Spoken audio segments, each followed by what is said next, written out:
I still remember the day I left my small hometown, holding nothing but a suitcase and a sketchbook full of dreams. People said I was crazy, a girl like you can't make it in New York, they laughed. But I didn't care. I wanted to become a fashion designer, not just someone who copies trends, but someone who creates them. When I arrived in the city, everything felt huge, and I felt tiny. The rent was high, the jobs were few, and the rejection emails kept filling my inbox. Every day, I'd walk past those shiny glass offices where famous designers worked, imagining my name on those doors one day. I applied everywhere, small studios, big brands, even local boutiques, but no one seemed to want me. Some said I didn't have the right experience. Others didn't even bother to reply. My roommate Laura kept telling me, "Marina, maybe this isn't meant for you." But deep inside, I refused to believe that. Every night, I'd sit by the window sketching dresses by candlelight, whispering to myself, "Someday, someone will notice." After months of searching, I finally got an internship at a well-known fashion brand. It felt like my first real step toward the dream I'd been chasing. But soon, I realized dreams don't always come wrapped in kindness. My boss treated me like I was invisible, barking orders, criticizing everything I did. I'd stay late, fixing tiny details on dresses that weren't even mine. Sometimes I skipped meals just to finish my work. But still, it was never enough. Then one morning, everything changed. I found one of my sketches, the one I had poured my soul into, displayed in the company's presentation. Except, my name wasn't on it. Someone else was taking credit for my work.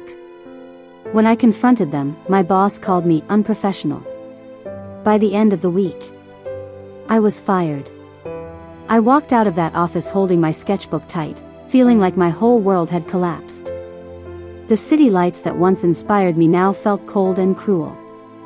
I sat on a park bench that night, staring at my designs, wondering if maybe everyone was right.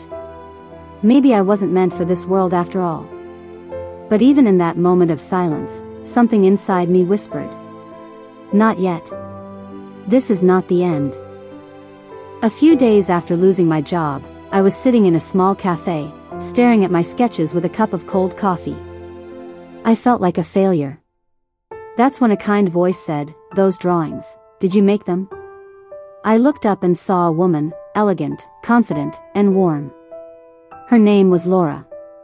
She introduced herself as a retired designer who once worked for some of the biggest fashion houses in the city. Laura flipped through my sketchbook slowly, her eyes shining. Then she said something I'll never forget. "Marina, you have fire in your designs. Don't let rejection kill it." She invited me to her small studio, an old, cozy place filled with fabrics and memories. That's where I started working again, this time for myself. Laura guided me, taught me tricks no book ever could. She told me about a small local fashion show that was accepting new designers. At first, I hesitated. I had no money, no brand name, no sponsors.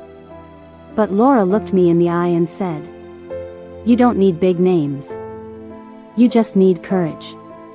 So, I began stitching day and night, cutting old fabrics, sewing by hand, and sketching till my fingers hurt. Sometimes I cried out of exhaustion, but every tear reminded me how much I still cared. This time, I wasn't chasing anyone's approval. I was chasing my purpose. The night of the local fashion show felt unreal. I stood backstage, my hands trembling as I looked at my handmade collection, every dress stitched with hope, every thread carrying a story. I wasn't competing with anyone anymore. I was just proving something to myself. When my designs hit the runway, I held my breath.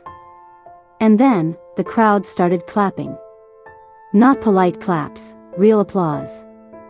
People turned their heads, whispering, taking photos. By the end of the show, a famous fashion blogger walked up to me and said, "Your designs feel alive." That one post she made about my collection changed everything.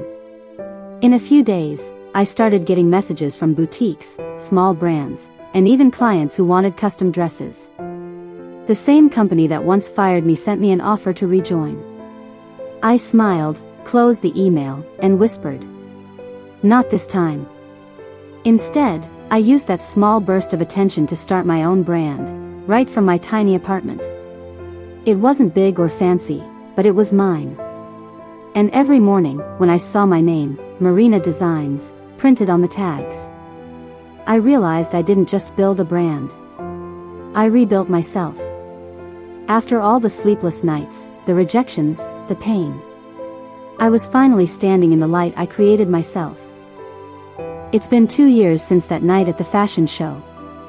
Today, I walk into my own boutique, small, but full of life. The walls are covered with sketches, the air smells like fresh fabric. And every dress on the rack tells a piece of my story. Sometimes, I still remember that girl who sat alone on a park bench, crying over rejection letters and broken dreams. I wish I could hug her and whisper, "Don't give up. You're closer than you think." Because the truth is, success doesn't come to the strongest. It comes to the ones who refuse to stop trying. Every "no" I heard became the reason I worked harder. Every closed door pushed me to build my own. And now, when I see young girls walk in here, their eyes full of fear and dreams, I tell them what Laura once told me. You don't need big names. You just need courage. Never let someone's disbelief decide your destiny. Because if I can rise after losing everything, so can you.